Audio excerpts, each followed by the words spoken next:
All right, looks like we're live, and I'm here with my frequent sidekick, Artistic Layman. How do you do, fellow kids? Indeed. And first thing I wanted to talk about tonight is Stream Me is gone. You know, I had a Stream Me account set up. I was thinking maybe I'll move over there. Maybe I'll start doing some stuff over there. You know, they're not as bad with the copyright, that sort of thing. And it was a couple of days ago. It was gone.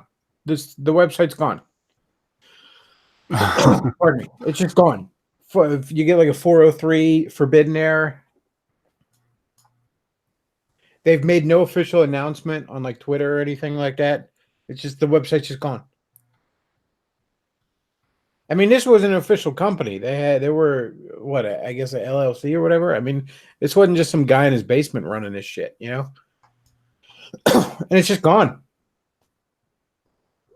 This will be very interesting when the information unfolds.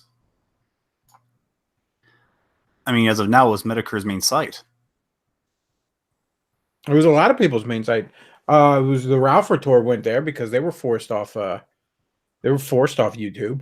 A few other guys just sort of wandered over there. Most of the blood sports guys wandered over there. Most of the ones that didn't completely self-destruct. You know, the ones that didn't pull a Tonka. Or the ones that were still doing stuff were over there. And yeah, Medicare had moved over there. A lot of guys moved over there. I think Alex Jones was over there. Was that? I know he was on BitChute, but I thought they were. No, it wasn't Alex Jones. Who the hell was I thinking? I don't fucking know. Whatever. So other people were over there. Whatever. Who cares? But there were a lot of people over there, and it was a growing platform, and it's gone now. It's just gone. Fuck you. There it is. Fuck you. Eat a dick, people. It's gone. All this. I would personally like to go up to some boomer, neocon, probably evangelical fucking cuck who goes on about how it was okay for Twitter to ban Alex Jones and free market and all this other faggy shit and punch them in the fucking face. I would very much like to do that, especially because those are usually the kind of people who won't, you know, go all the way on their freedom of association and say things like the parts of the Civil Rights Act that apply to private businesses shouldn't exist. Like they don't even go all the way with their freedom of association. You know what I mean? They're just cowards. They're just fucking cowards that don't want to win, that don't want to fight. And you know, Fournier had a stream, and he was right, where he said Trump's not going to save you. Trump's not going to do anything about it. Should he? Yes, absolutely. Is he going to? Probably not. I'd say I've got about as likely a chance of winning the Powerball on Saturday than we all have of Trump pulling us out of this. There isn't enough pressure. Why should he? Why should he fucking stick his neck out for the drop in the bucket handful of assholes that make up our dissident right communities? You think he should stick his neck out for like Richard Spencer? For like fucking what's the rest of it? Like Cantwell? Or oh no, fucking Grinder Greg? Those people don't even support him anymore. What the fuck would he have to gain from that? So, you know, you think he gives a shit about me? You know who the fuck I am. He gives a shit about Ralph? You don't know who the fuck Ralph is. He gives a shit about Medicare? He just doesn't know who the fuck any of those people are. Doesn't care. Okay? And as Forney pointed out, he's more than willing to try and grab onto the reins of this censorship crap and you know, use it for his own means. So yeah, he's not going to do this. There's not enough political pressure. When I did my election stream back in 2016, I was very proud of how that stream turned out. One of my finest moments on here. But a question I asked basically everybody that I had on there, even like Jordan Owen, which was like a pre-recorded thing. But a question I asked was, Trump changed the rules here. There's no doubt about that. Trump turned the rules on their head. He changed the game. What do you do as a result of that? If you were, I even asked the people that weren't on board with Trump, like say Common Filth or Jordan Owen, who both of whom, interestingly enough, were not on board with Trump for polar exact opposite reasons. But if you were advising a person running for Congress that was right in line with your political views, how would you take advantage of this shifted of this shifted dynamic, of this shifted playing field? What would you tell them? What do you do next? And one of the things I was getting at was, 2018, 2016 was an amazing victory. But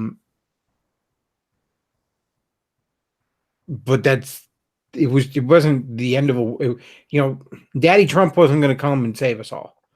Okay. As much as I would love it, if he led an army to slaughter, to drain the swamp by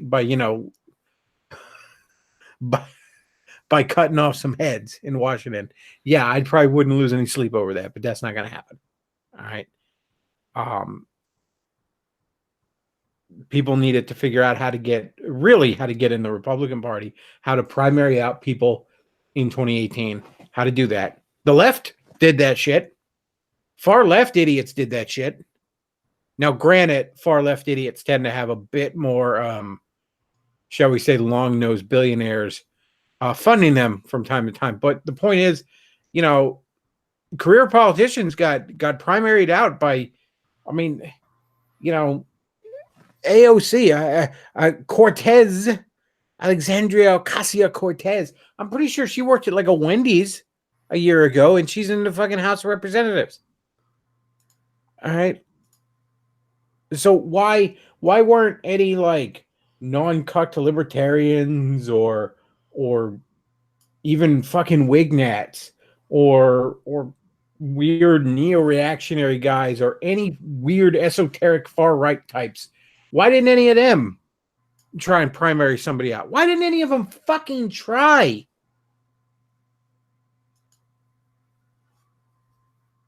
Do you even remember any of them fucking trying?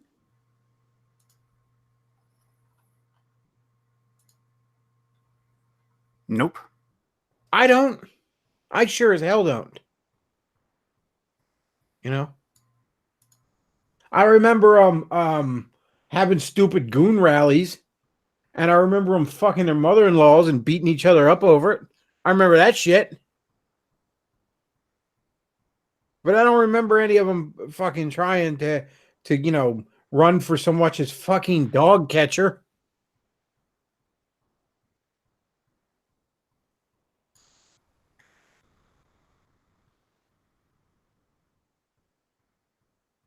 And I mean, hey, I guess you could point a finger at me. Why didn't I run for something? But I mean, okay. Point is, though, I've never been, a huge I've never claimed to be a leader of the movement, too. That's the other thing. These people that were supposedly organizing a movement, it was a bowel movement, apparently, but we're organizing a movement. Why weren't they doing any of this shit?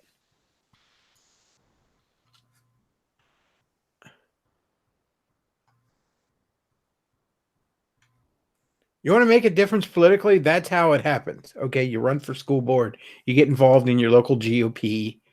You run for, I don't know, what like a zoning board or even like a homeowners association or whatever little things you can get in. All right, and you work your way up.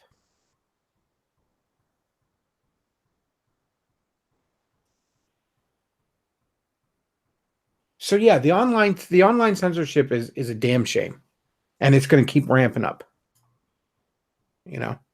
Support the alternative media you like while you can, folks. Which I guess is a good segue. Check out my sponsor, Steve's Jerky, and you can also check out the PayPal and the Patreon and the Amazon wishlist. And hey, I got a birthday coming up in a few days, so feel free to get your favorite Bulbasaur or something while you still can. Now that's what I call a bowel movement.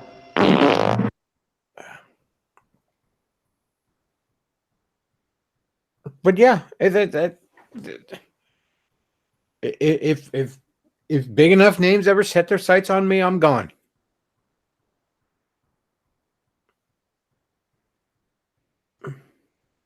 Best I can tell you to do is try and play by the rules. I know that doesn't mean much, but try and play by the rules and keep your head down, I guess. I'm small enough, nobody cares.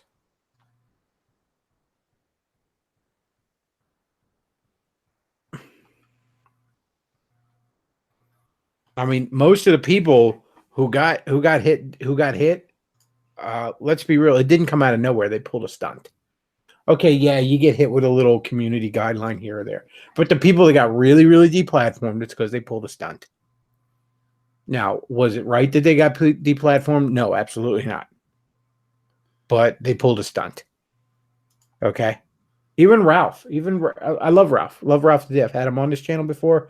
I've interacted with the guy since Gamergate. Love the guy. He's quality content, as DSP puts it. But he pulled a stunt. Okay. He knew. Now, look, I'm not saying it was, ill intent or anything like that. Okay. Because it was really, really cool that he was able to raise all that money for charity, even if it didn't work out. But he knew that was going to ping him on the radar. He knew it was a risk. Medicare was on that stream saying, they're gonna they're gonna come for you after this. You're done. You're done after this. And he was right. Now, I mean, was it wrong for him to try and raise money for charity? I'm not going to say that. His kids with cancer is a great charity. But he knew he was going to be on their radar. And then a lot of these other idiots, Spencer with his goon rally, and they pull some stunts.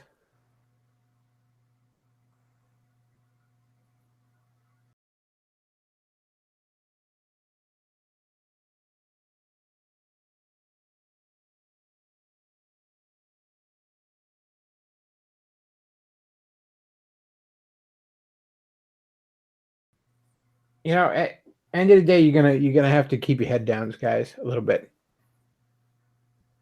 It's unfortunate, but it's how it is. I got a new phone here last week. A week ago tonight, actually. A week ago tomorrow, I guess. A week ago tonight, I broke it. But a week ago here, Thursday, I had to get a new phone. I wasn't happy about it.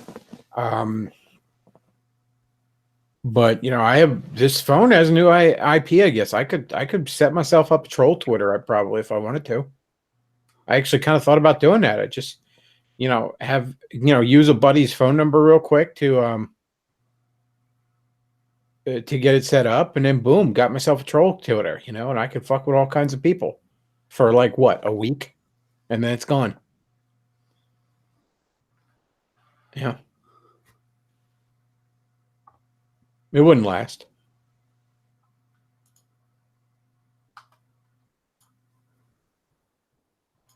The Wild West days of the internet are coming to an end, and that's a shame. I wish it were not so. One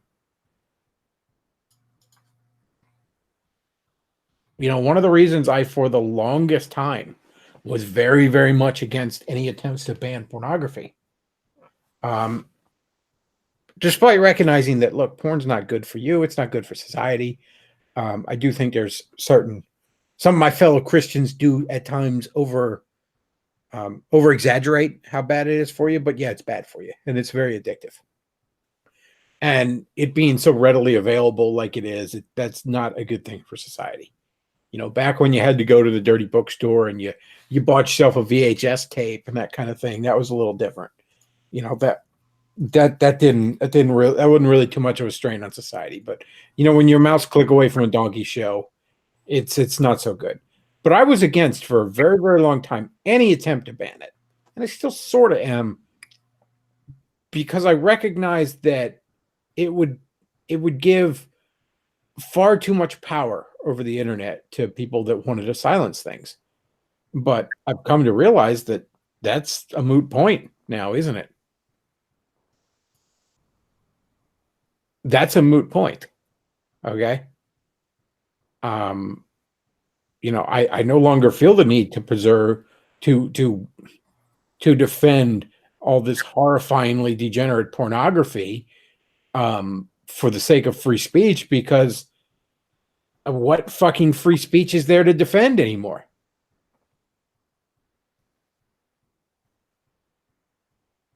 There was a time when a pirate was free to make his own way in the world. But our time is coming to an end. It is coming to an end. It's sad. But yeah, I think it is coming to an end. It's not that you can't it's not that you can't still operate out there. It's not that I won't probably be able to do this program for a good long while. But I can't do any big, huge stunts. You know? It's just I'm not going to do a big stream where we raise money for a charity. I'd love to do something like that. But, odds are the charity won't get the money and I'll lose my channel. I'm at what, like 1,500 subscribers now, something like that?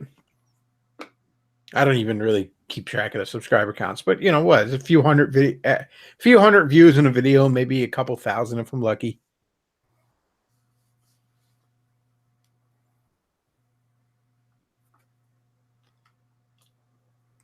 And frankly, that's probably where I want to stay. I'm not looking to make this a full-time job, and as it stands, you all are very generous. You're a great audience, and there's a few Patreon ducats. There's a few random PayPal donations. You all hit me things on the wish list. This is definitely worth my time as a side hustle. I'm not sure I'd want to be able to live off of it. What if I was raking in the money? I'd have to constantly live with the knowledge that it can all be just snatched away because some soy boy didn't like the fact that I made fun of the Captain Marvel movie. And that's the world we live in right now, guys. That's the cold, hard reality of it. And, these cucks that want to say, oh, I want a free market solution. You know what? At this point, you sound like some little girl saying, I want a pony. I want a free market solution. Well, that sounds fucking fantastic. I would like that too. And while we're in fucking dreamland, I'd like $1 million. I'd like, I'd love to have a virtual boy and a complete library of it. I've always wanted one of those for a long time now. What else? What else would I like to have? I don't know. My dick and Taylor Swift's mouth. While we're in fantasy land here, while we're living in fantasy land, yeah, that's some other stuff I'd love. I would love it if the free market would just sort this shit out. I don't like having to look to the government. I generally prefer free market forces to sort things out. Okay, but that's not the situation we have right now. Okay.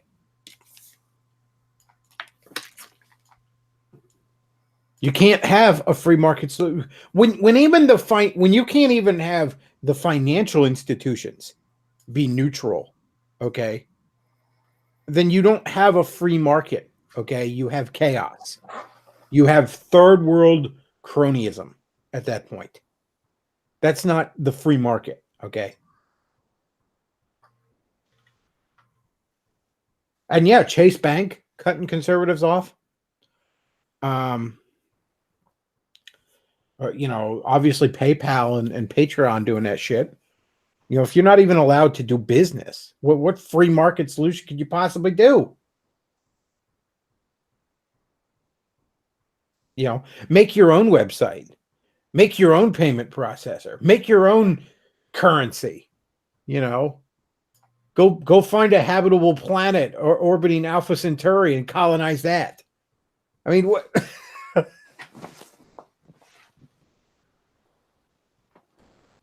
There is no free market solution here. I wish there was. There's not. There's just not.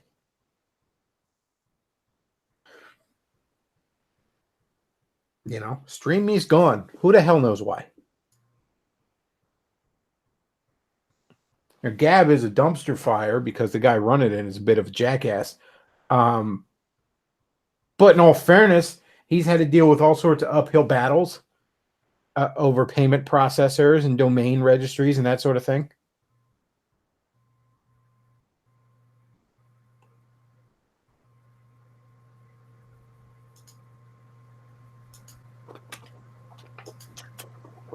Free market solution, my ass. It's not on the table. You need to get that. And I hope I'm allowed to stay on the internet long enough to see some of the cucks get nailed. Like when fucking Breakpoint and John Stone Street was all like, it was okay that Alex Jones got showed because Twitter's a free company and they're allowed to do what they want. I hope I wake up one day to find that breakpoint.org had its fucking domain seized or that John Cuck Street got thrown off Twitter or something. And I hope that I have that they at least the site is up enough that I can at least email them so I can just hit HAHAHA, paragraphs of it. Just like where you copy it and then paste it and double it and double it and double it and keep doubling it. So you got like I hope You realize I just hope I get to stay on the internet long enough to watch the cucks get fucked by it. Because they'll come for you too. Don't think they won't. The only thing you have going for you is that you're so ineffective. They might not come for you, but they'll come for you just for the fun of it one day. conclusion that just kind of pops out at you. Wow, you realize that these firms are in fact like fiefdoms.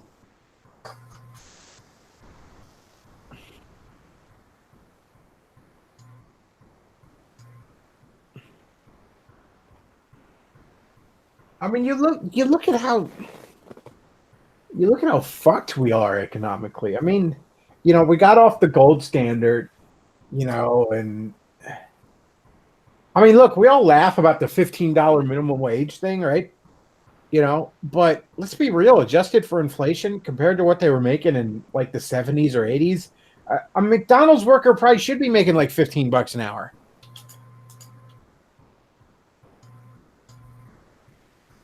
Of course, a factory worker should probably be making like $25 an hour, and that's just a start.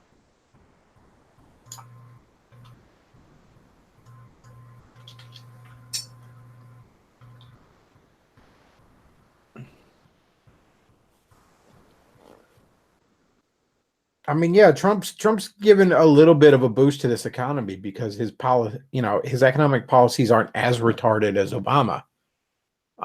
But still, I mean, we need to audit the Fed. We need to get back to a gold standard. There's a little bit of resurgence in economic activity, but that's primarily because people just feel a little better because it feels more like there's an adult in charge. But there's still insane amounts of underlying problems.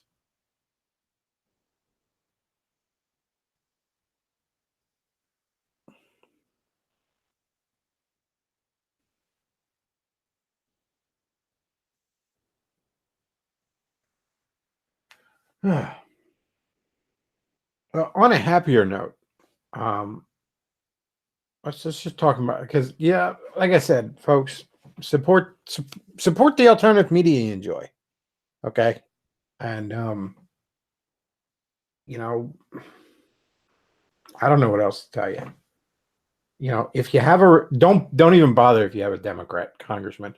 If you have a Republican congressman, take a moment to write out a polite email explaining the situation and send it to him. You're probably pissing in the wind, but hey, it's worth a shot.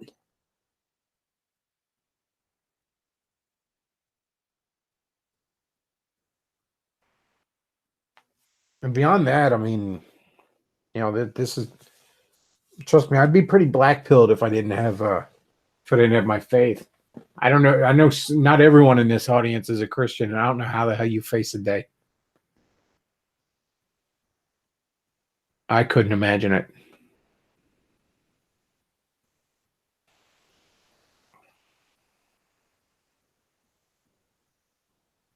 I don't want you to protest. I don't want you to riot. I don't want you to write to your congressman because I wouldn't know what to tell you to write. I don't know what to do about the depression and the inflation and the Russians and the crime in the street. All I know is that first, you've got to get mad. You've got to say, I'm a human being. God damn it. My life has value. All right, so on to happier subjects. I don't know if y'all are watching the Orville, but the Orville kicks ass. I just got caught up on yes. I just got caught up in the past 3 weeks, like on I guess Sunday afternoon, and man, that show's awesome. That went intense. Yeah, that went fucking Borg best of both worlds 2-parter on us. So if you're interested in seeing the show and you haven't, I would highly suggest you tune out now because I'm gonna spoilers out the ass. But one of the crew member on the Orville, and the Orville is basically Seth MacFarlane's version of Star Trek. It's good. It's really good. It was kind of marketed as a parody, but it's not really a parody. It has humor in it, certainly. But there's a crew member on there named Isaac. He's the android. And he comes from a planet inhabited entirely by androids like him. Now, he was sent to be a crew member in one of the Union ships. It's their version of the Federation, because his people wanted to see if it was worth joining the Union. So he's observing biological life forms and being a crew member and all this other stuff. And one of the things I find really fascinating, supposedly he doesn't have emotions, right? That's what we're told from the get-go, from episode 1. And this is something we were told about Data, too, in Star Trek. And even as a little kid watching TNG, that didn't ring true to me. Because both Isaac and his people and Data, they're clearly sentient. They're clearly not, they clearly have free will. You know what I mean? Which means they want things. Why would you want things if you don't have emotions of any kind? You know what I mean? All right. And finally, Isaac, our science and engineering officer, hailing from Kalon 1. Affirmative, sir. I got to tell you, I was surprised to see any Kalon serving in the fleet. Aren't you guys legendarily racist? My planet regards humans and other biological life forms as inferior, if that is your inference. Oh, that's great. Thanks. You are welcome. Well, anyways, they get Isaac in one episode, he just shuts down, right? So with great risk, because they're very xenophobic people, they take him to his home planet, and because they don't know how to fix him. And they say, no, he just shut down because his mission was over. He had gotten all the data we needed. Well, come to find out in the course of this 2-parter that Isaac's people had killed their builders, which I knew right from the get-go. I hate to kiss my own ass here, but right from the get-go, when I saw that they were all humanoid, when I saw they had buildings like we do, when I saw they lived on a planet with an atmosphere, and that sort of thing that people could breathe, I thought to myself, somebody built them and they replaced them. Because first of all, machines don't just appear, I mean, I guess some people make the same argument about biological life forms, but at least there's a theory as to how biological life forms show up on a planet. But, evolution doesn't build a robot. Okay. So I'm like, so somebody built them. Well, it comes to find out they had exterminated the people that built them because they didn't want to be enslaved any longer. Which again, I mean, if they don't have emotions, why should they care about dignity or freedom? Why would they possibly have any concept of such things? Well, they basically take over they hijack the Orville ship. And are about to just wipe out. They've decided that they're going to wipe out all biological life in the galaxy, starting with Earth. And Isaac ends up betraying them, saving the crew. It's a really, really awesome 2-parter.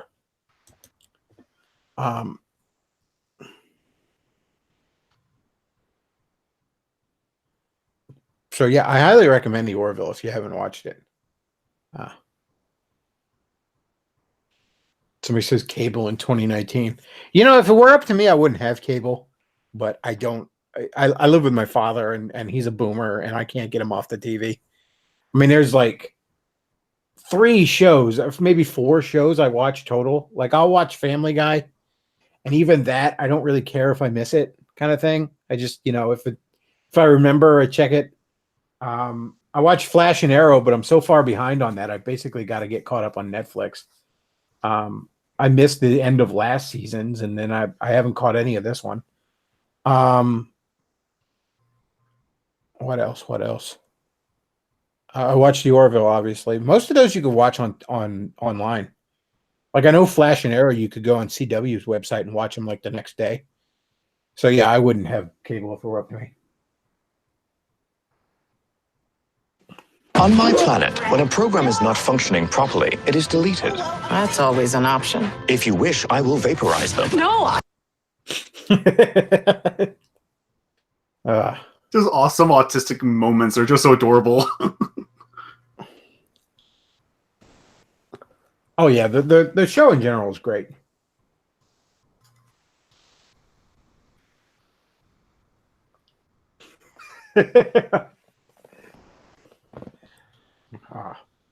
Yeah, it's a great show. I highly recommend it. If you had any fondness for Star Trek back in the day, you'd get a kick out of it. It's a much more human Star Trek. Orville has a 65% on Rotten Tomatoes. Yeah, from the critics. What's it got from the audience? 91. Yeah, of course. Meanwhile, the inverse is true of Star Trek Discovery. It's like I remember, because I remember seeing that, like, and it was a little while ago, but it was something like the Orville was at like 20% with the critics and 90% with audience, and the literal inverse of that was true of Star Trek Discovery. It was at like 90% with critics and 20% with audience. Yeah, the only score on Rotten Tomatoes that means anything is the audience score. Completely ignore the critic score. Completely fucking ignore it. Oh, and speaking of which, Captain Marvel has 85%. Oh, you know what's interesting? Matt Walsh actually did an article on this because Matt Walsh needed to write an article about Captain Butt-fucking Marvel because that's the world we live in. But a lot of the quote-unquote positive reviews aren't really positive. Like, They're basically saying, like, a lot of the positive reviews contain phrases like forgettable and boring and stuff like that. It just, at the end of the day, they say, yeah, I guess it's kind of worth seeing, so they count it as a positive review. It looks like shit.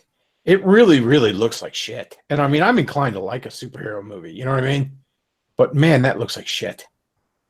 And it's so weird how they're pushing it. It's like Wonder Woman was just 2 years ago, and they're acting like this is the first time a woman's been in a movie. This isn't even the first Marvel female superhero to get her own movie. Elektra had a movie. Now, granted, it sucked balls, but nonetheless, it existed. And I'm not sure it was any worse than this.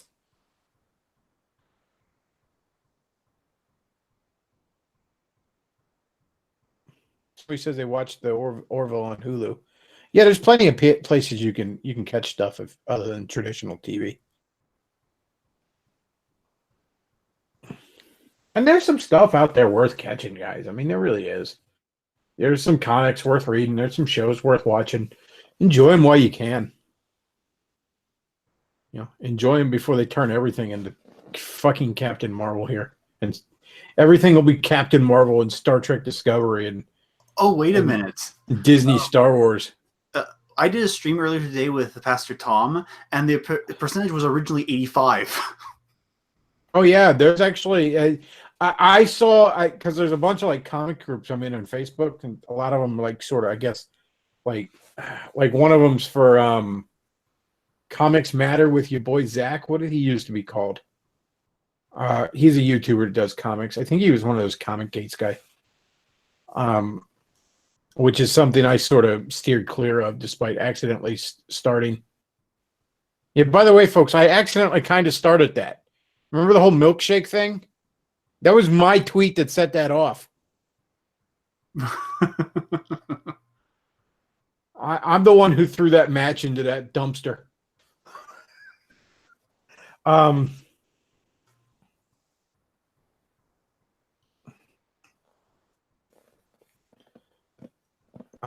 Nostalgia Wound says last movie I saw was Alita, not bad. Yeah, I've heard a lot of good things about Alita. I think I might check that out. But yeah, I'm not going to see fucking Captain Marvel. Fuck that. If this was like a movie about Marvel, like that Captain Marvel, and Miss Marvel was in it, yeah, I'd go see that. That would be awesome. I mean, I've said here before, Carol Danvers was one of the best characters at Marvel before about 2012 when they turned her into Captain Marvel and made her a Mary Sue. Oh, that reminds me. I was actually going through some old X-Men cartoon episodes, and they actually illustrated how Rogue got her superpowers with yeah. Yeah, the reason Rogue can fly and is strong is because she permanently took those powers from Ms. Marvel. And apparently in the TV series, she's in a coma, but at the very end of the episode, she kind of slowly wakes up. She was in a coma for a while in the comics and then woke up, and she had all sorts of mental issues. Her powers were in flux for a while. And there's also a black chick that called herself Captain Marvel. Like Monica Rambeau, I want to say is her name. She changed her name to Photon later, but she had no connections to Marvel or Miss Marvel. She just took that name because it was available, because the first Captain Marvel had died. But she has like these powers where she can basically turn into like living energy. I remember one issue of Avengers comics where I want to say 233 because I'm enough of a nerd I kind of remember that. But there was this huge force field that some alien had put up in the middle of New York, and the Avengers were trying to break through it.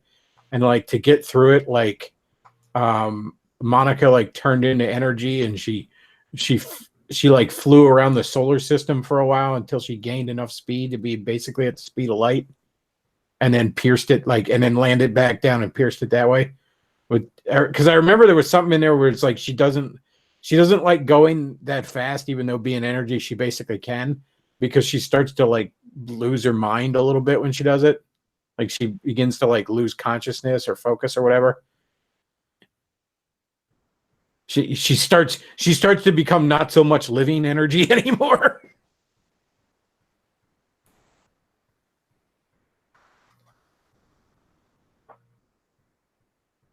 Somebody says, you're going to watch Shazam, the DC Captain Marvel. Yeah, that actually looks pretty good.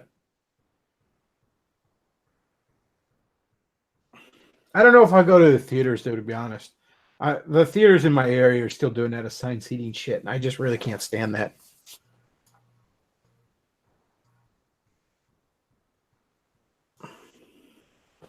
Nostalgia Wound says, world-class bullshitters did a video on how Disney is forcing Rotten Tomatoes to change because of the low audience interest score for Captain Marvel. Yeah, the want-to-see score was like 20% on Captain Marvel, and Disney just went ahead and undid that. By the way, Nostalgia Wound, if you want to hop in, feel free. I'll shoot you a link and email real quick. It's Miss Marvel. That's Ms. Marvel to you. But yeah, it's a shame, man. That was one of the best characters at Marvel. But such is the way, they don't. People talk about like free market sources and like I wish that's what it was. Okay, this is them. The free market chasing the dollar wouldn't mean purposely pissing on your audience.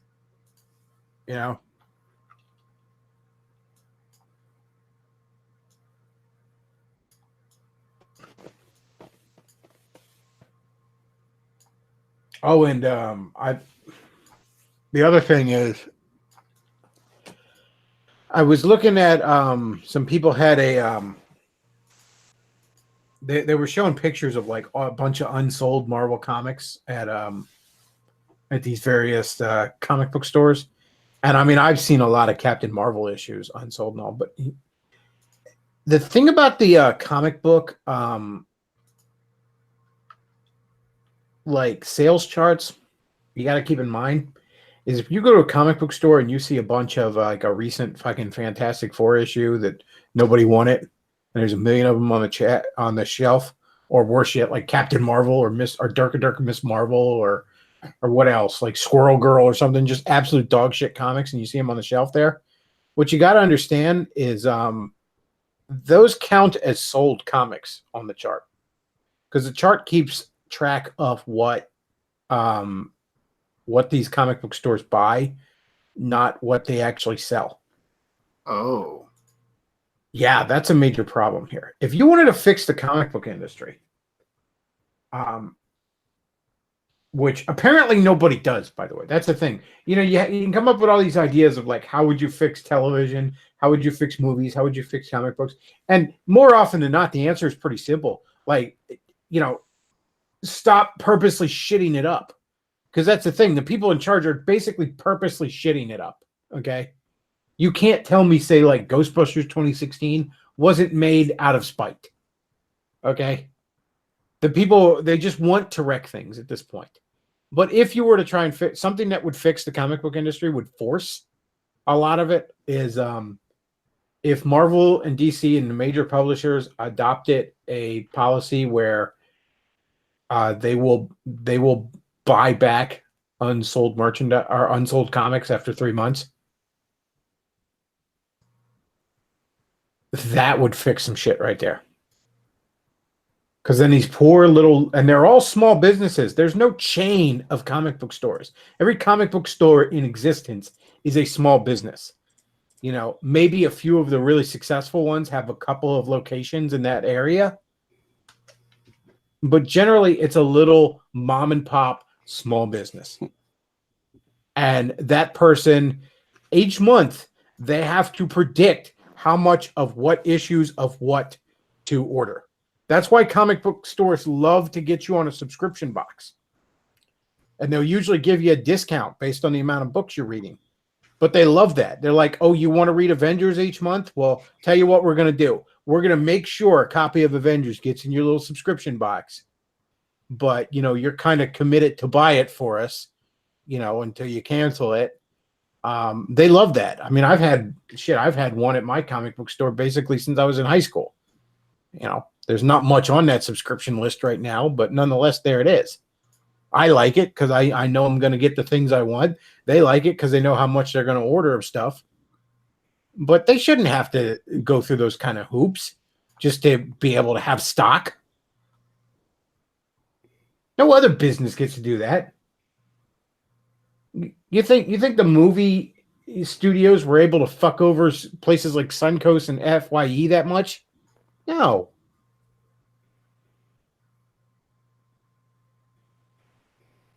And Marvel likes to play other games where they want to be like, oh, this one Marvel comic that's actually selling. Well, if you want to order a certain amount of those, then you're going to have to order a certain amount of Miss Marvel and Squirrel Girl and other bullshit that nobody wants. Ugh. They were doing that. Yeah, Disney does the same thing with movie studios, that they will dictate what studios will open and which studios will have your playing, and even at the exclusion of other movies that come out at the same time. Oh, that's the other thing. Supposedly, there are some theaters that are playing only Captain Marvel this weekend. Ah!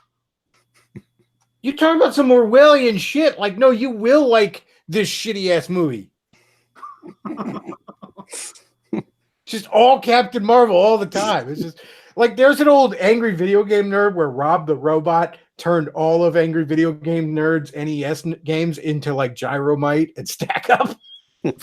like Disney wants to do that. Like you got like 14 short boxes of comics and you like there's a flash of light and then it's all just Miss Marvel #1. As far as the eye, it's like they want to do that to you.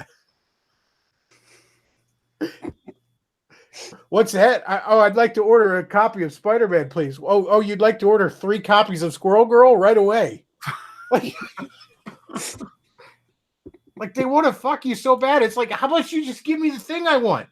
And you know what? That's the other thing. Squirrel Girl would sell if they drew her all cute and quirky like they used to, instead of having that Henderson chick draw her like a fucking Down syndrome patient. Like, are you telling me like Like, dude, the cute squirrel girl would sell. I'd love to read a book about the plucky adventures of a D-list superhero. But I don't want fucking Sloth from the Goonies there. It looks like the Avengers let a kid with Down syndrome pretend to be a superhero on like a Make-A-Wish day or something. That's what the new Squirrel Girl books look like. Hey, Commonfield, what's going on? Oh, I was closing my door there. Sorry. Before it turned into a copy of Miss Marvel. Yeah, I turned around. There was a Captain Marvel poster on my door. Yes, something's knocking. I'm not letting it in. Brie Larson is outside with her creepy fucking soulless eyes demanding you go see that movie. It's you know what? It sucks because I've seen her in movies that I've liked that I've liked her performance in. Well, I've said it numerous times on here. Carol Danvers was once one of my favorite characters at Marvel. You know, I would have put her in like top 5 characters in the entire Marvel universe. That was before about 2012 when they took her in this new direction. You know, because she was like this lovable fuck up. She had all these mental problems from what Rogue did to her. You know, her powers were in flux for a while. She was, you know, trying to be a better superhero than she was. She was an alcoholic for a while. Like that's an interesting character. You know. No, it's interesting that a woman is like an overpowered video game character who can do no wrong and she can never lose. That's interesting.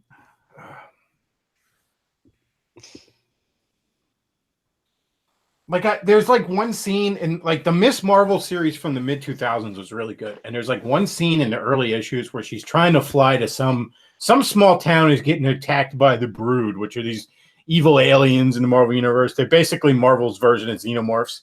So she's got to go down there and protect people. And like Johnny Storm from the Human Torch is calling her on her phone as she's flying down there because they had just like hooked up last night. And so it's all awkward and shit. So she tries pulling her phone out as she's like flying at like Mach 3 or some bullshit.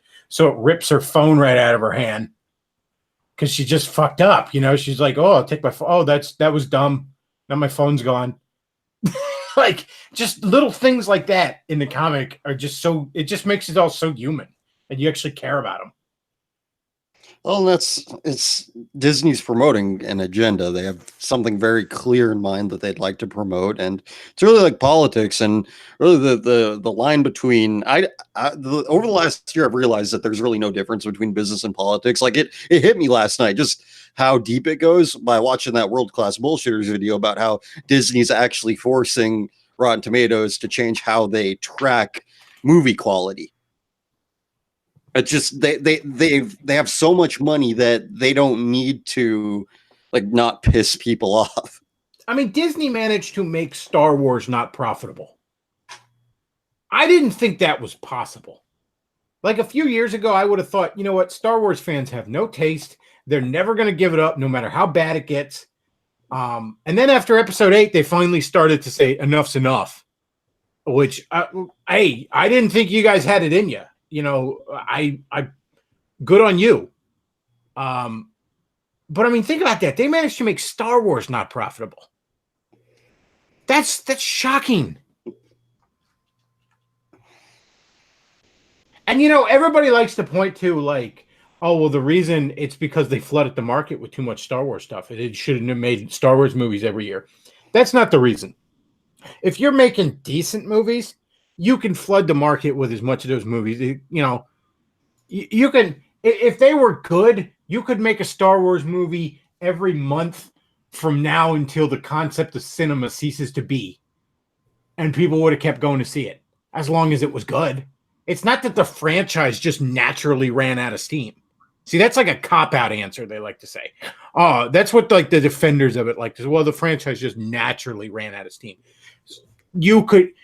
Star Wars is a pretty big universe, and I'm not even a Star Wars fan, and I admit you could tell hundreds of great stories in that universe. They just chose not to do that. Okay, there's no reason the Marvel movies should be losing steam, but after Captain Marvel, they're probably going to start doing that. You think about how expansive the expanded universe is, and the only really familiarity I have with Star Wars is the video games, because LucasArts really made some good stuff throughout the 90s and 2000s. Lots of games that I like, even non-Star Wars stuff. So and now it's like they've discontinued that. They've discontinued all the novels and all the little cartoons and spin-offs. So it's a self-fulfilling prophecy. It's like, well, we can't because look, we aren't, but you used to. LucasArts used to pump out all this stuff. They used to license all this stuff. Yeah, and just as a movie series, the prequels sucked. Like, we all want to have this kind of like, I don't know, revisionist history where now the Disney movies are so bad that we want to act like the prequels weren't that bad. But no, come on, let's be real, they sucked. They were masterpieces compared to the Disney movie, but that's like saying that catching herpes is better than catching AIDS. Okay, they're both bad. I mean.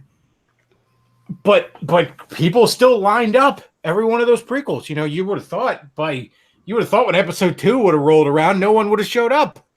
But no, they were all there, and they were all there for episode 3, and they were all there for episode 7. But suddenly, a lot less of them were there for episode 8. And then the Solo movie was really that was really indicative of it. Yeah, that's when people really gave it up, and I didn't think you were going to be able to find the limit of what Star Wars fans were able to tolerate there, Disney. But damn if you didn't do it. Like, even Black Panther. I didn't go see Black Panther because everyone told me I have to go see it or I'm a racist, and I don't respond well to blackmail.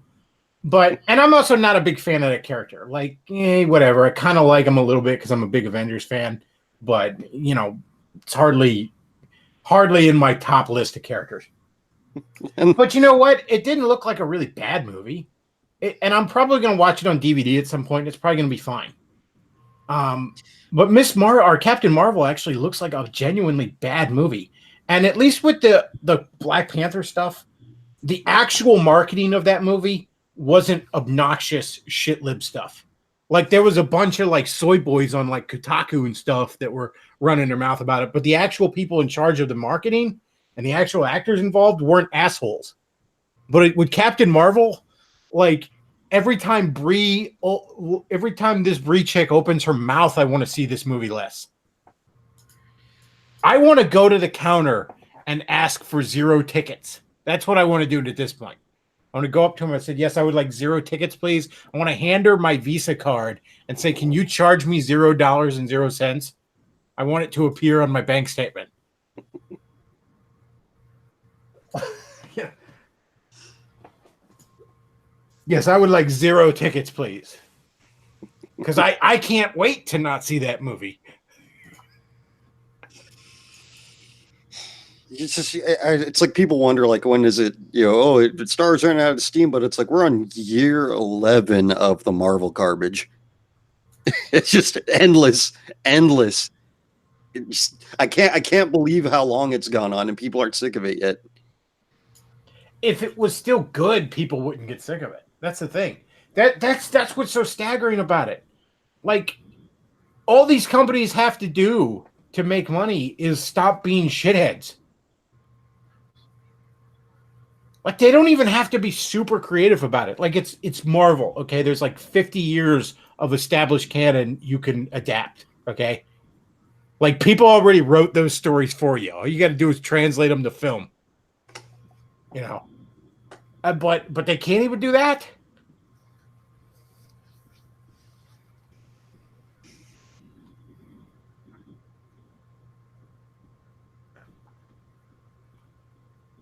I don't know. I get, we've seen really, really low years for Hollywood, and if they finally kill the Marvel movies, we're going to see shockingly low years for Hollywood. Then, I guess, money-wise, because they might actually have to start being creative. Yeah, they might. They may.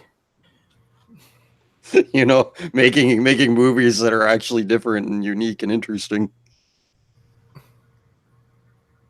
They're not going to, though. Like, at what point does somebody just get tired of losing money? Yeah. Like, I don't get it. Like, it's just money sitting on the table. It's like there was a period in this decade where there was like almost every month I could find something to watch, like whether it was in like one of those independent theaters. There's a lot of good movies out there, but it's kind of a bellwether because you don't see those mid-tier or low-tier budget movies being made anymore. It's all being concentrated at the top. Like pretty much everything is. It's like it's either you have a $200 million budgeted movie or you don't have a movie. And that's sad to me. There's one production company I know of that does good, like mid-grade movies. It's called, it's like either 1E Entertainment or E1 Entertainment. The logo's written all weird, so I'm not sure how you say it. But they've done movies like Iron Sky with like the moon Nazis. Yeah.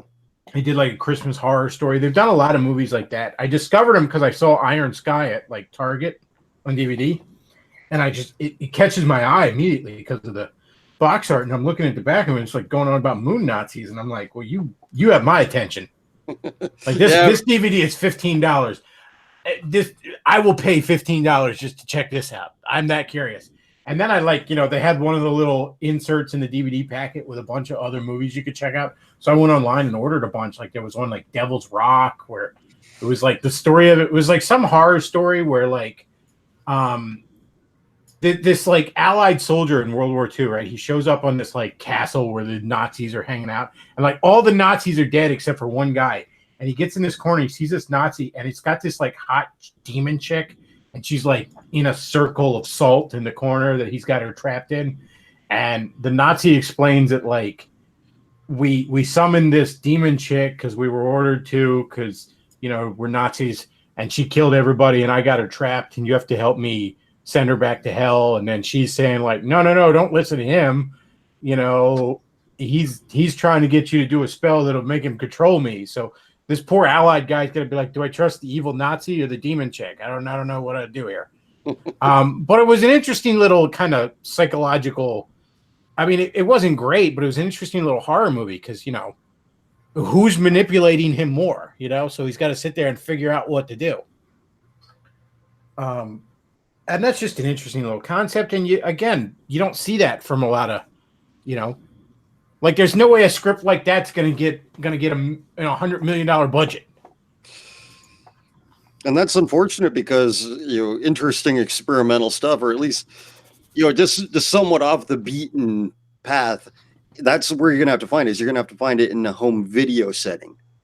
And it's like I remember some of my favorite movies of the last 5 years, I had to go out of my way, and they're playing in like 200 theaters nationwide or something like that. Like that movie Good Time that I talked about it on here before. That was one of my favorite movies that I can remember. And then there was Swiss Army Man. That was another one. And these are just like $5-10 million budgeted movies that are really good, and you don't find them in theaters anymore.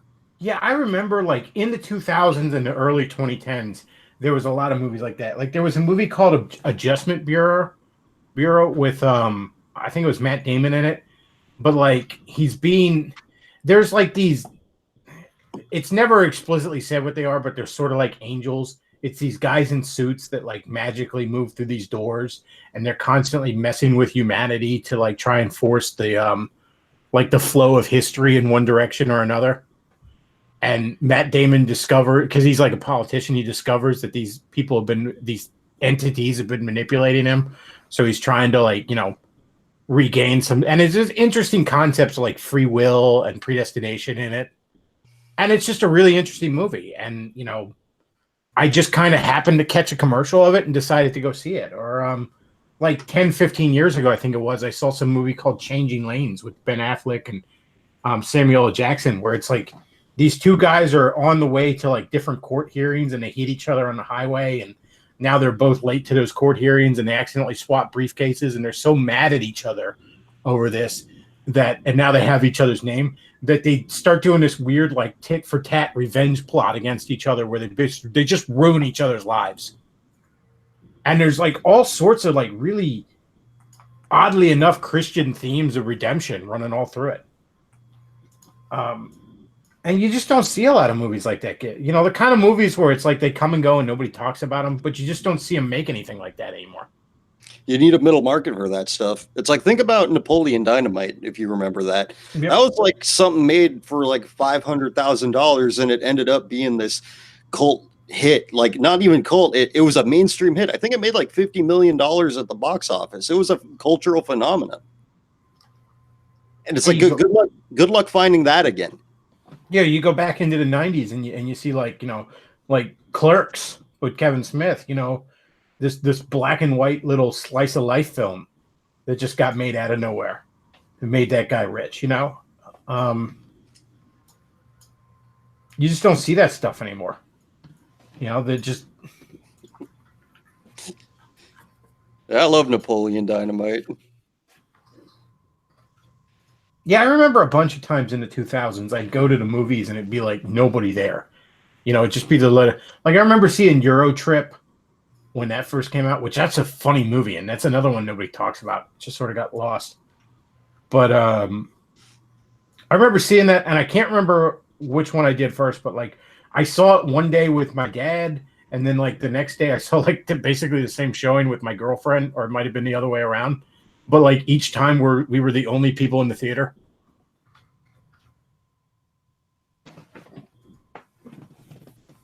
I've only had that happen to me once. It was very nice.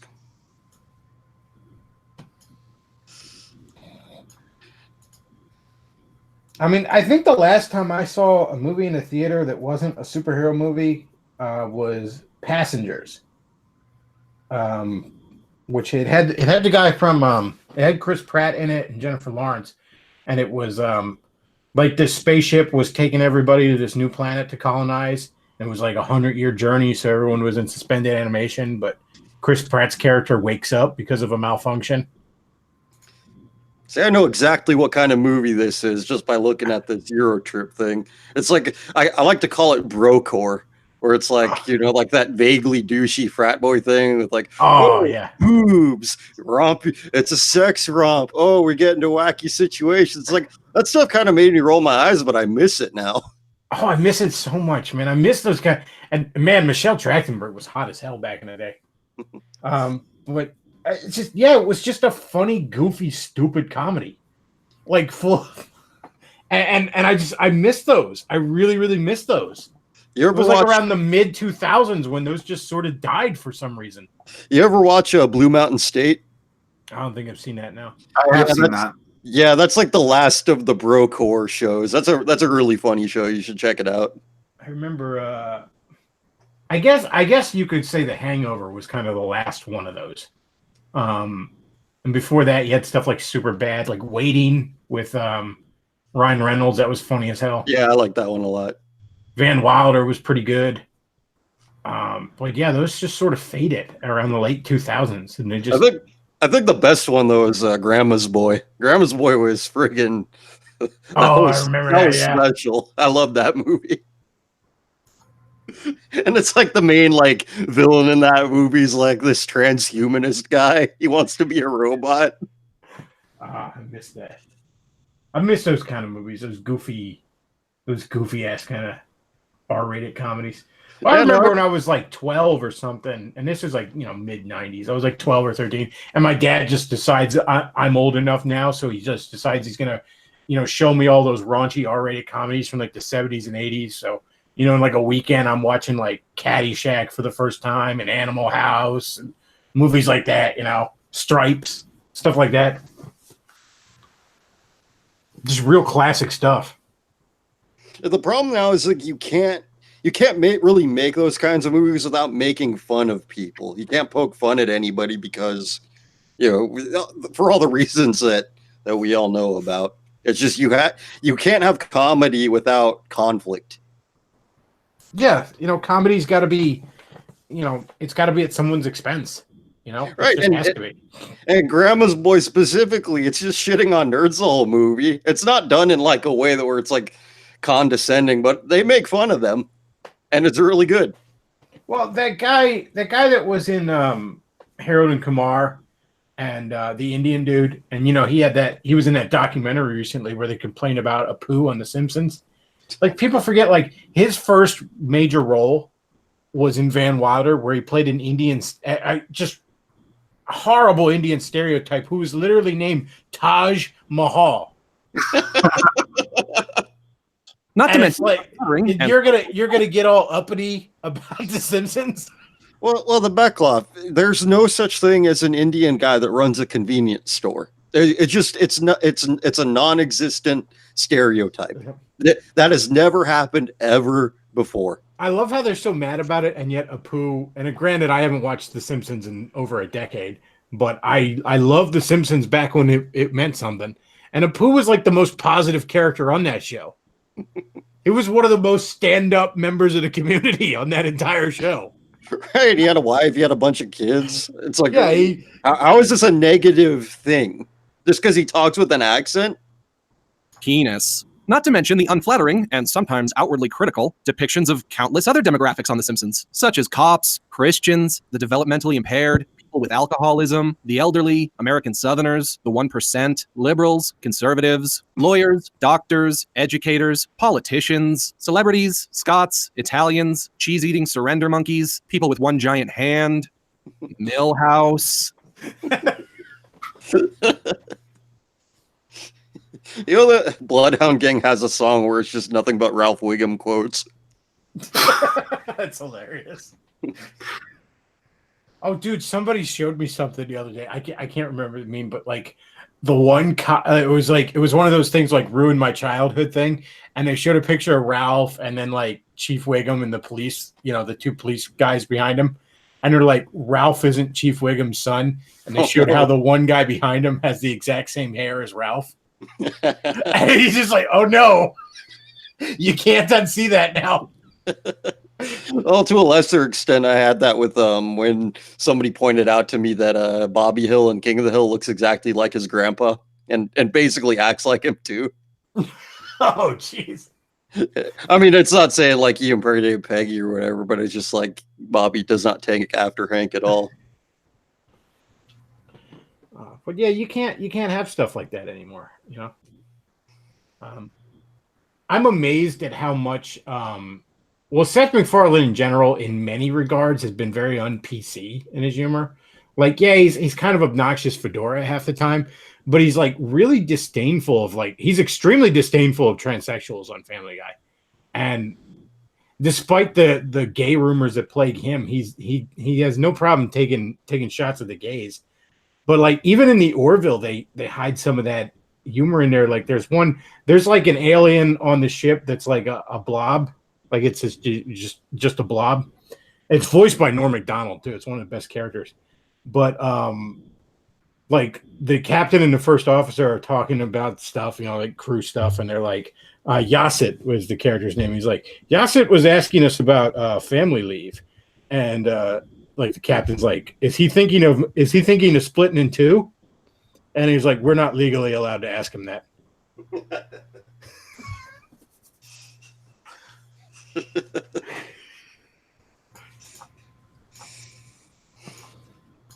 Yafet, there's nothing wrong with you. Oh, I'm pretty sure there is, Doc. I haven't been retaining fluids like I usually do.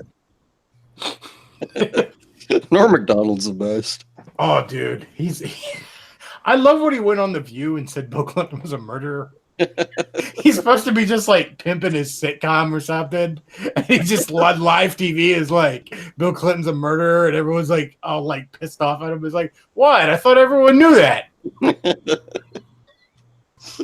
Yeah, the fact that he still works is miraculous. Okay. Oh, dude, there's like one really famous clip where he was on Conan, and some poor dumb blonde chick was trying to pimp some Carrot Top movie she was in. It was called Chairman of the Board, and he's like the first guest, and then he moves over. Those used to work back when those shows were worth watching, and then she sits down in the front chair, and he just keeps interrupting her interview, and like at one point he's like, "Hey, is this movie called Chairman of the Board, BORED?" If you watch his other Conan clips, they always put him in that spot where it's like they have him on first, and then they always leave him on the couch while some boring guest is on, so that he can mess with them. And this poor girl, you can tell she's trying so hard to sell this movie. She knows his shit. And like she's trying to be all professional, and she's losing it. She's laughing her ass off at this stuff. Yeah, there's another one where he's like talking to this snowboarding girl. I recommend that one too. Norm, you're sick and you're all over her like a bare rug. Just leave her alone. But because before during the commercial I was saying I had a huge crush on her. Yeah. And then you said you did too. Yeah, that guy was great. He was on one of the roasts one time, and he kept ignoring everybody. Like people, like he pulled out a newspaper and started reading it. Like, and then somebody's like, Norm, what do you do? He goes, oh, I'm sorry, I wanted something funny. So he goes, I wanted something funnier than you. So I was looking at Marmaduke. And then like he gets up there and he just purposely does a bunch of like ridiculously corny dad jokes. And they're like booing him off the fucking stage. It was like Andy Kaufman level shit. Oh, well, Bob Saget. It was the Bob Saget roast. Bob Saget was laughing his ass off. He got it. Yeah. And the funny thing about it is, you call him dad jokes. He actually literally got that book from his dad. Like all the jokes he pulled out of, he pulled off on that. He got that from a book that his dad gave him because it's like, oh son, you're going into comedy. Here's a book with jokes in it. I used to love those roasts, man. They were so good. Like I didn't even care who they were roasting. You just knew like everyone was going to bring their A game. You know, like comedians you didn't even normally like would be funny at one of those roasts. Fucking Bill Engvall made me laugh at one of those roasts. I can't remember if they were doing Foxworthy or Larry the Cable Guy because I know they did both of them. But like Greg Giraldo once said to Bill Engvall, like he's like, dude, you pump out like 2 to 3 comedy albums a year. You prolific motherfucker. You ever think about just saying something unfunny without recording it?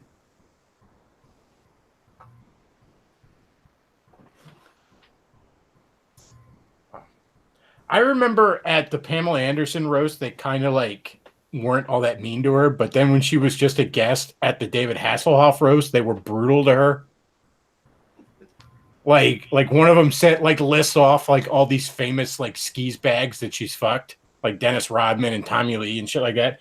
And then he just goes to her, he goes, why don't you just save yourself some trouble and drink a vial of Magic Johnson's blood? Oh man, Pamela Anderson and Tommy Lee, they were pioneers, weren't they? Oh man, I miss when TV was good. I'm sitting here being, no pun intended, nostalgic with Mr. Nostalgia Wound for back when TV was worth watching.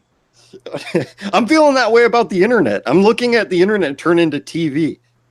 The internet used to be so cool. Now it's just a bland corporate product. Like I remember, like I'd turn on the TV and I'd go immediately to Comedy Central unless I was looking for something specifically. If I'm just looking for something to rock, like that was the first channel I checked. Like I wouldn't watch Comedy Central if you paid me now. You've admitted that you're lazy. I think you've read 6 books in your life. I read 6. 6. What kind of a woman would be attracted to you, do you think? Well, I have a lot of money. Yeah.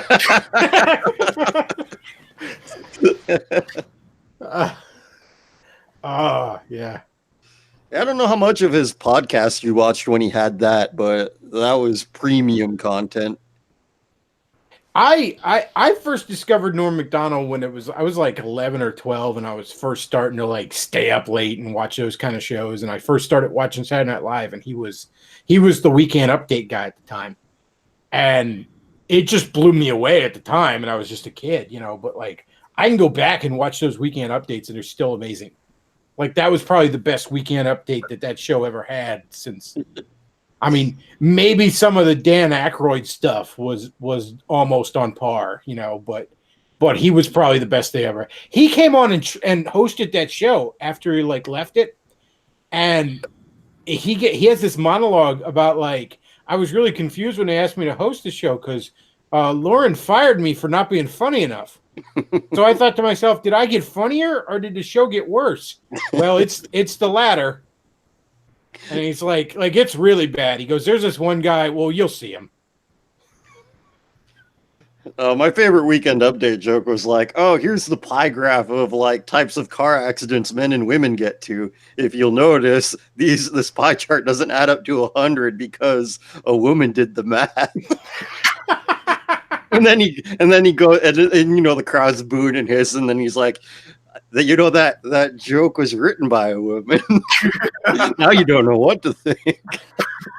He did one. It was back in '97 when like Superman had like changed to like that electric powers that he had for a little while, and he had that blue energy like lightning costume, and it was one of those weird moments where like a change in comics just sort of inadvertently made the news for some reason. Because the mainstream entertainment news that never caught on to the fact that things change all the time in comics and then change back. But it was a big news in the entertainment news. So he's going through like entertainment news and he's like, DC Comics announced that this will be the new look for Superman. The problem with the old costume, not gay enough.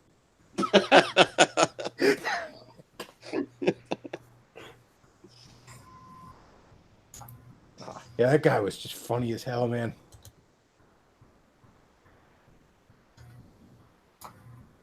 Well, because I couldn't wait 30 seconds to get into it on my DVD. Sometimes it's better to space things out, though, and discuss it with your friends, have a little talk about what happened, and then you have to wait a week, and it's delayed gratification. Yeah, I guess. Yeah. That's what's fun about a book club. There's another good one where he's on Jay Leno, and he's like talking about filming a movie in Amsterdam, and he's like, my dad fought in World War II to help liberate you guys, and look how you're acting with all your whores, and or something to that effect. It was really good. Oh, that guy was so great. He's got a show on Netflix, I hear. I'm not getting Netflix to watch it, but he does. Like I said, he does the voice of the Blob on Orville. He's also on that Mike Tyson's mystery show on Adult Swim.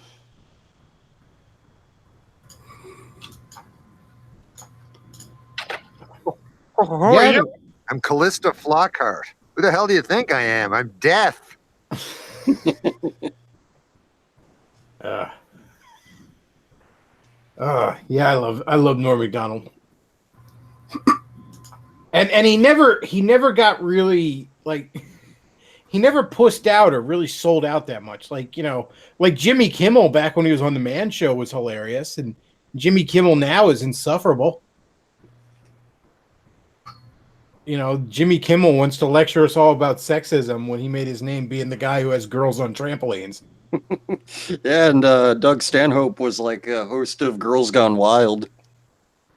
That's right, he did do that. Again, look how much the culture has changed in a short 15, 16 years. It's crazy. Did you ever think that we'd reach a point where like that like trashy like man show bro culture seemed like wholesome and life affirming compared to what we have? Like, you know what I mean? Like I feel like a Girls Gone Wild videotape compared to what our culture is now is basically it might as well be a Bible verse. It's so wholesome compared to what we have now. No, it's like those it's just like those cheesecake models back in like the 40s or whatever. Yeah, it's like some drunk college slut showed her your titties for some beads at Mardi Gras. Like that's adorable. This day and age. That's I know it's like you're knee deep in sewage, and it's like then you go into like a bathroom that's like not that dirty or not that clean. You're like, oh, this is fine. Yeah, this ain't so bad. Well, I had a post on a Facebook page where I was looking at like some shitty Rob Liefeld art. And like Rob Liefeld back in the 90s was just the most notoriously shitty but inexplicably successful comic book artist the world had ever seen. Like this motherfucker must have sold his soul to the devil. There's no other explanation for it. And now I look at Rob Liefeld art and I compare that to like the chick that drew Squirrel Girl looking like Down syndrome and all these other shitty artists where everything looks Cal Arts, where it's like every character looks like a fat lesbian and those are the men. And I compare that to Rob Liefeld, and I'm like, we didn't know how good we had it with you, Rob. like we had no idea how much worse it could get. Human evolution. It's like if things are getting better, yeah, we wouldn't be like, wait, this crappy stuff wasn't that bad. Yeah, I'm looking at it like, again, I have a theory that in a few years, like as Star Trek Discovery keeps getting pushed down everyone's throat, people are going to go back and look at Voyager and be like, this wasn't so bad. The same thing everyone's doing like with the Star Wars prequels. You know what I mean? Where like now everyone's like the Star Wars people are going to look back at Voyager and be like, this wasn't so bad. We didn't know how good we had it. Well, it's funny now that it's like I hear more references to the prequels now. It's like everybody makes like Execute Order 66 jokes. I see those jokes thrown in videos I didn't even know were about Star Wars. They just reference them. It's like, yeah, the free market says like, yeah, we want Han Solo toys and Millennium Falcon toys, but it's like, well, the free market of memes wants the prequels. Yeah, it's just gonna. We're gonna look back like, oh, we didn't know how good we had it. We had no idea. You know, I'm not a fan. I'm not much of a fan of Jordan Peterson, but he does have that one great quote where he says, "There's an idea that hell is a bottomless pit because no matter how bad it is, some dumb motherfucker could make it worse." This idea of hell is a bottomless pit, and that's because no matter how bad it is, some stupid son of a bitch like you could figure out a way to make it a lot worse. Yeah, you know, I just come back to us, Rob Liefeld. We didn't know how good we had it. It's like back in like when Avatar was in theaters, people are like, "I'm so depressed, I can't live with the Na'vi." And I'm like, "Oh boy, is this where we're going?" Little did I know. Here we are today. You know, people who wouldn't shut up about Harry Potter. I don't understand why this stuff is followed like a religion. Like, I never read the Harry Potter books, but like I saw all the movies in the theater, and at the time I thought they were okay movies. I'm like, yeah, it's a little wizard boy having magical adventures. It's a decent popcorn flick. Like, it's funny, I couldn't tell you almost anything about those movies though. Like, because again, I saw all of them in the theater, right? And like a couple months ago, I remember flipping through the channels, and there's part of a Harry Potter movie, and I'm staring at it like a fucking Alzheimer's patient. I'm like, I must have seen this, but I don't remember this at all. That's like J.J. Abrams movies. Yeah. It's like they're flashy and exciting, but it's like you leave and it's like, wait, what? What happened? You could take all the Harry Potter movies and condense them down into at most a trilogy and not lose anything important. Like, not lose anything important. Like, I know the overall structure of, like, you know, the guy with no nose is trying to get you, Harry. Like, I remember that part. But, like, I couldn't tell you what happened in any individual movie for shit. And it's weird because I liked them at the time. You know, I'd walk out of that movie theater like, that was a good movie. But I can't imagine that people take it, like, just so insanely seriously. I don't know. Maybe there's just maybe there's, no pun intended, some magic in the books that I didn't catch, but the movies didn't make that much of an impact on me. I just think you have to be susceptible to the ideology in the first place. Because, yeah, I watch Star Wars and it's like, I don't get it. It's like, okay, they're movies, has cool scenes and whatever, but I don't get it to that extent. I don't get Harry Potter to that extent. It doesn't resonate with me. I don't know. Maybe I was raised differently. Maybe the devil didn't work its way into my soul. I don't know. I don't know what it is.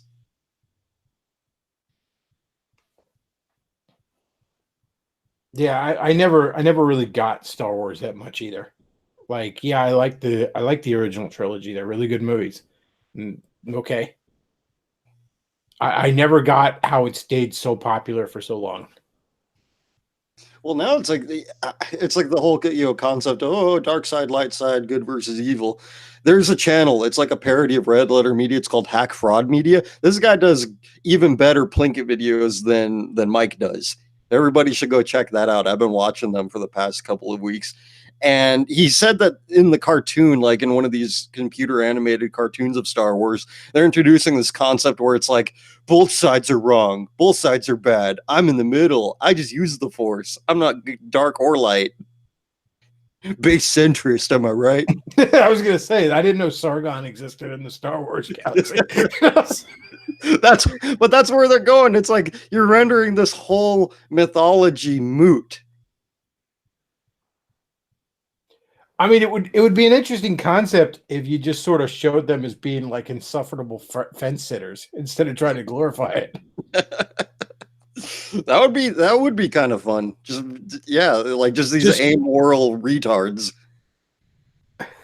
I mean, I don't know. As a kid, I loved Star Trek a lot. You know, but even that, I mean, I see through its bullshit. Like one of my favorite reviewers is SF Debris because he's somebody who likes Star Trek but sees through its bullshit. So it's really interesting to hear him analyze Star Trek episodes, you know? Like there's not enough of those kind of reviewers, you know, who like something but also are willing to admit sometimes that thing is stupid.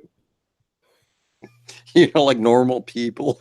Yeah, there's just not enough. Like somebody with so many of these, somebody's either like completely committed to it, or you know, oh, I hate it. You know.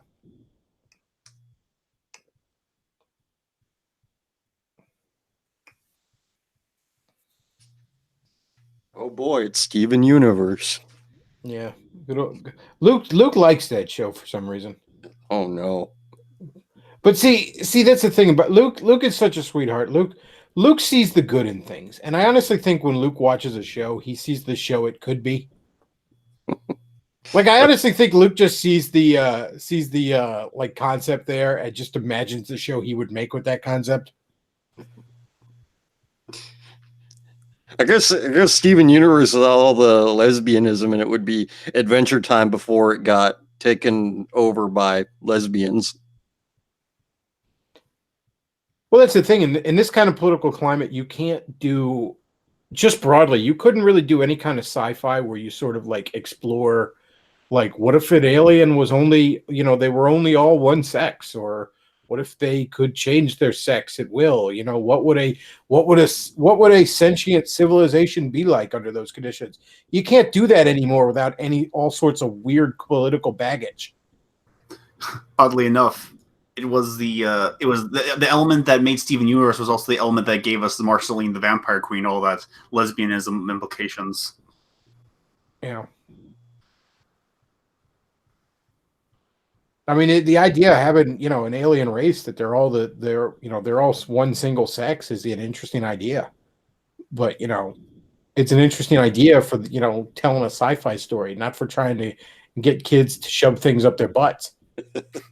And the reason you can't really do it, it's like very more specifically, the reason you can't do that is because you have to acknowledge that, you know, men and women are pretty different from each other. And everybody wants everything to be the same because that's how you more efficiently market things to people. If everybody's got the same wants, needs, and securities, then, well, that's bigger profits for our corporate overlords. Yeah, you couldn't really tell a story about an alien race like that without contrasting it against us. Like, no, we're not like that. Although, oddly enough, in the whole show, if you exclude all the aliens, there's only one possible bisexual woman in the whole show. And we only see her, and we never hear her talk, and we only see her, like, briefly. Of course, that excludes most of the cast. You know, I hear an interesting theory that, like, the push for transgenderism is actually a sort of a misdirection to get people to give their healthy reproductive parts for stem cell research. Ooh.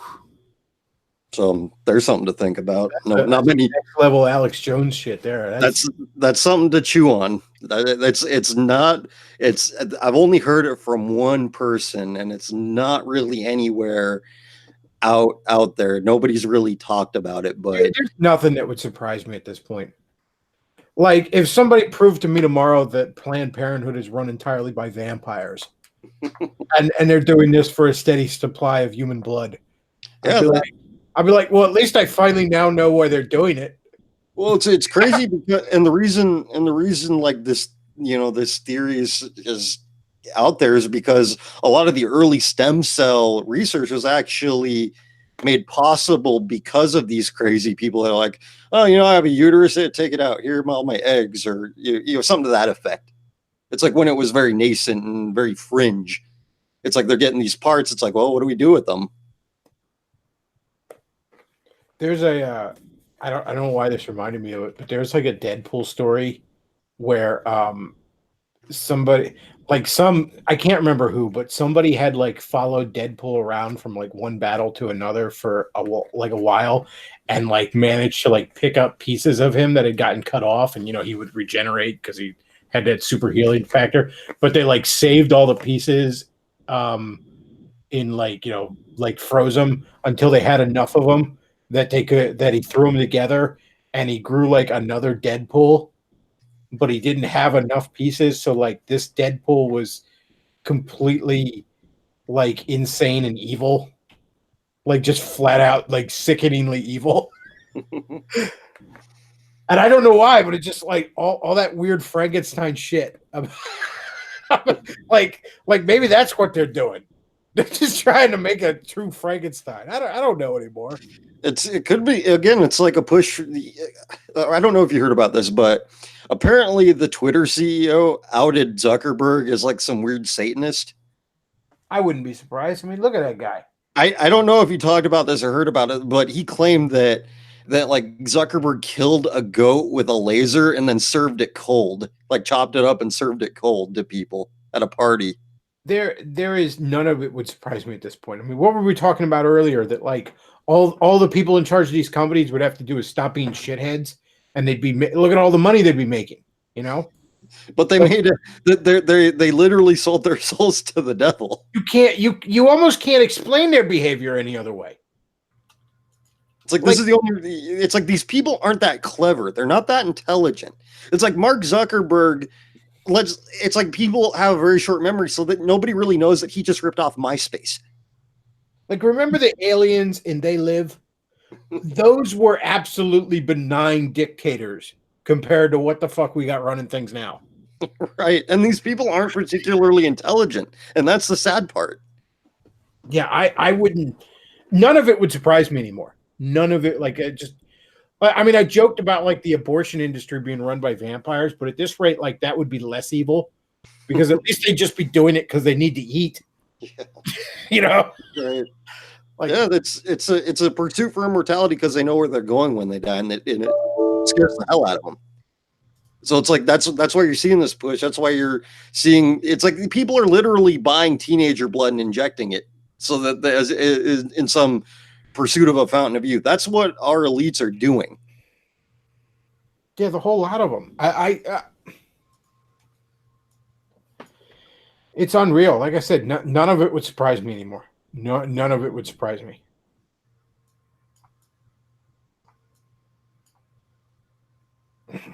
Another one is how Jesuits basically invented Islam. That's another one that's not really talked about. Really? Yeah, I hadn't heard that. Yeah, I didn't know Jesuits were even that old. Yeah, I heard that like Muhammad's conquests were actually funded heavily by the Catholic Church. Ooh, that'd be scary. Yeah, I don't know if the stream is public anymore. I'll look for it, but some really interesting information about this guy who defected from the order, and he's talking about all this horrible information that he uncovered while he was in the upper echelons of the Catholic Church. I don't doubt that there's all manner of horrible thing they're hiding. But that's crazy though. That they base it's like, you know, 3rd century ISIS or whatever it is. Forgive me on my timeline there, but none of it would surprise me anymore. None of it would surprise me anymore. I mean, you almost can't explain the actions of these people any other way. You know, greed doesn't explain it. Stupidity doesn't explain it anymore. You know, I mean, you want to go, they're just greedy. No, look at all the money they're leaving on the table. They'd make more money being less shitty. They could just look the other way and be like, we don't know what you're talking about. Yeah. It's like, look, we don't have any nudity. We don't want any nudity or sexual content. Our moderators do the best they can and leave it at that. Yeah. That's all they got to do. You know? Hell, even like even like on Twitter, the nudity or something, you could just, okay, well, if your stuff is R or X rated, you got to post not safe. You got to check the not safe for work or sensitive material thing, otherwise we'll punish you, but just because, you have more freedom that way, because then you're just a platform. You're not a publisher. You're not liable for what people are doing on there. And this is just a consequence of these firms having monopolies, and it's just concentrating further and further. They treat us not like customers, not like they need us, but they treat us like consumers, because where else are we going to go? They're just basically saying, what are you going to do, dumb fuck? You can't do anything about it. Where else are you going to go? Yeah, what are you going to start your own Twitter? Well, somebody tried that and they yanked his domain. And it's horribly mismanaged too. I don't trust any of the alternative tech websites. I don't. Well, we were just talking about StreamMe went under, and I mean Gab's rough. I can't really defend the mismanagement of Gab anymore. It's like Forney was talking about how some guy for like some funding website is like an anti-fascist, is a member of that scene, and it's like, oh, giving out your financial information, great. Yeah, I mean, I don't trust any of them anymore. I'm glad I didn't register with any of them. Yeah. I mean, at least with like the Googles and the Twitters, they don't go that far. They'll just, ruin your life. They're so big. They're gonna, But yeah. What's wrong with having it good for a change?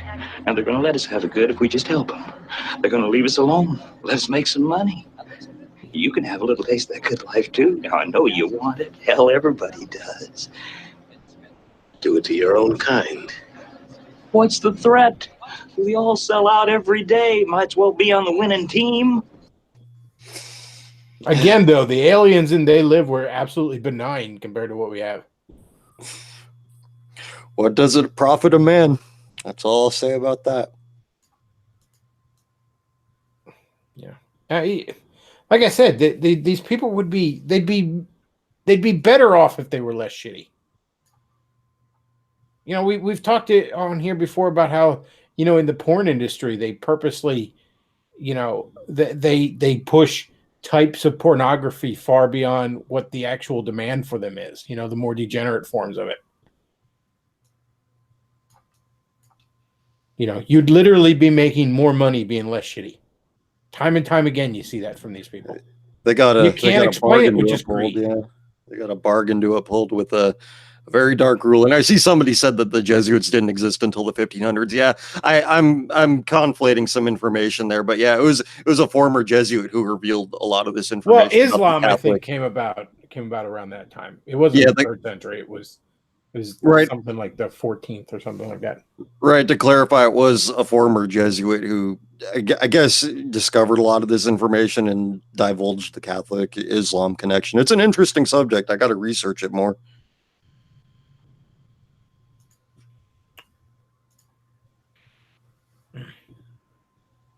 Somebody says Zuckerberg looks like a lizard.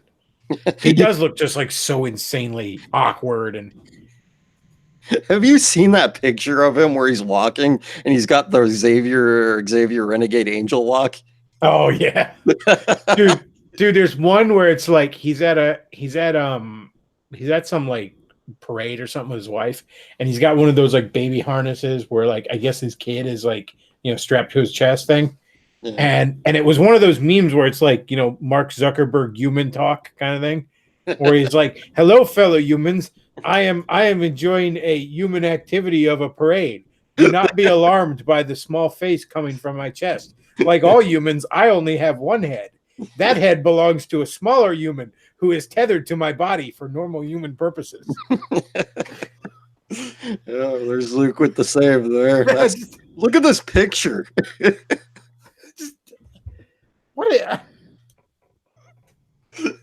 Like, would any of it surprise you anymore? That's like, none of it would anymore. None of it. Well, and if you talk about any of this stuff, like even the more mundane stuff, it's like, how could you say that? How could you believe that? People just want something to believe in. It's just you gotta stop putting so much faith in your fellow man. You gotta face the fact that some people are really, really evil. Yeah, shockingly so. It's like life becomes a lot more easy once you face that fact. Again, you can't explain it with stupidity. You can't explain it with greed. You can't explain it with normal human appetites going awry. Let me put it that way.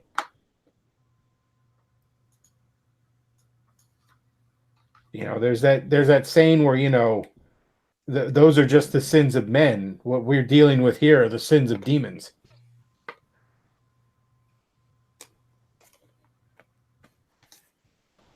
I'm like, yeah, no, normal humans. Yeah, we drink too much. We fuck around when we shouldn't, and we scrounge after money more than we shouldn't. But those are all like normal, healthy appetites just let out of control. You know what I mean? Like it's healthy to want to eat. It's healthy to want to acquire wealth. It's healthy to want to have sex. Those are all healthy urges. And you gotta rein them in, but these are people where it's like they just want to shit on everything. They just want to destroy. I think that guys like Zuckerberg are actually fronts for larger bodies of wealth. Like Bezos, Zuckerberg, Carlos Slim, the Koch brothers, all those guys.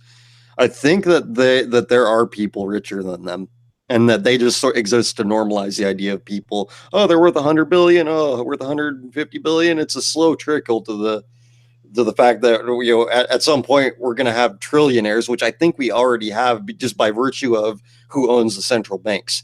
Oh yeah, and just by virtue of the inflation and all. I mean, yeah, and look who owns the central banks. It's all these Rothschild-owned central banks, and the only countries that don't have one are the ones we mess with. Are the ones that we kill their leaders, we threaten them, we rattle sabers with them. Right now, I think it's down to Iran and North Korea. That's it.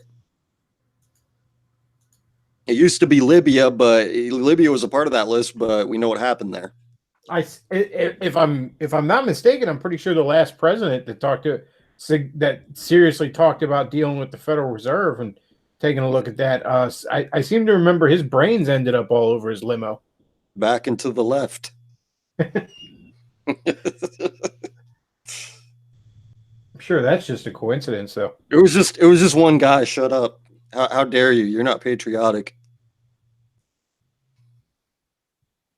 There's an old Chappelle Show bit where like Dave Chappelle as president like declassifies everything, and he says Lee Harvey Oswald, like he said that guy did shoot Kennedy. And he did it with a magic bullet. And he goes, yes, magic does exist. We've known for years. It's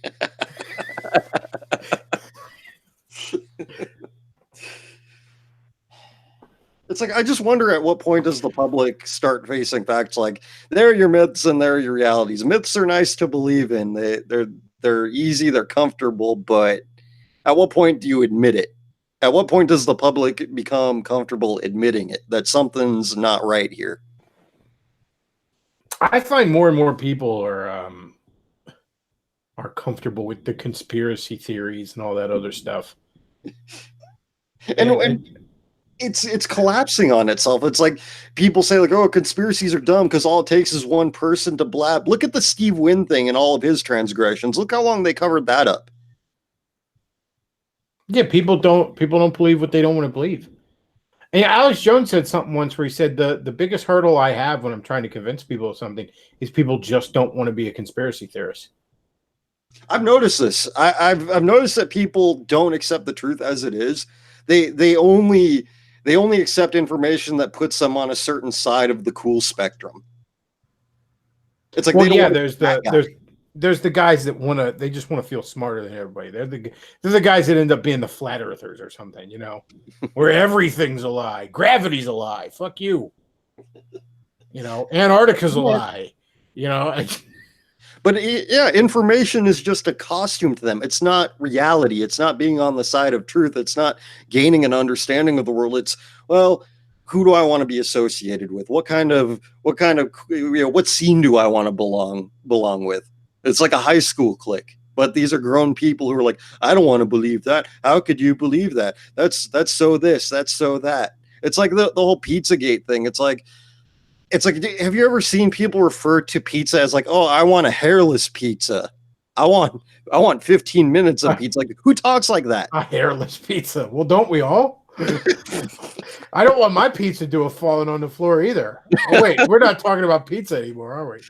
Right. It's like these are actual emails. These are and it's like, look, I don't want to go too far on this because it's like passe at this point, but somebody brought that up in some interview. It was just with somebody that I had heard of, and I wanted to see what they had to say on things. And they just brought this stuff up that it was like, this has nothing to do with anything. You just don't want to be associated with that kind of crowd. It has nothing to do whether it's true or not. Oh, it's amazing how people can look the other way despite the obvious. I mean, I remember when the Catholic Church stuff with the little boys and stuff got broke, right around the late 90s, early 2000s, and everyone's acting shocked. Oh, I can't believe it. Hannity is on TV like, I can't believe. I'm like, this was a joke since before I was born. Everybody knew. Right, and it's crazy that a lot of Catholics themselves make jokes about it. They make light of it. They're the casting couch thing with the Weinstein and all. Oh, I can't believe it. You like that's been a joke since Hollywood existed. like I had no idea. Well, then you're the one guy. Okay, because the rest of the world knew. Yeah, that triangles within the triangle stuff. I remember when I first found out about WikiLeaks, that was like the most popular article on there, and that was like in 2006. It's like this stuff is out there. It's documented.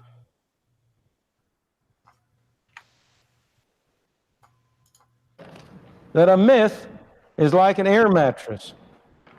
There's nothing in it, but it's wonderfully comfortable. And deflation causes an uncomfortable jolt. That's a good analogy.